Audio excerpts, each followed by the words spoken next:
Here I've got Samsung Galaxy A30s, and let me show you how to activate LED notifications on the following device. So at first let's open list of all applications, then find and select the settings.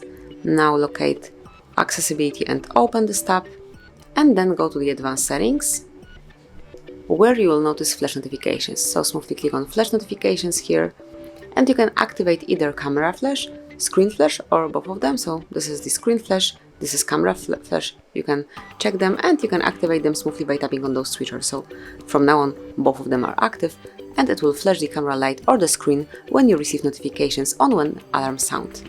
So I will leave both of them, and this is it. That would be all. So you can activate screen notifications, flash notifications in your device. Thank you for watching. Please subscribe to our channel and leave the thumbs up.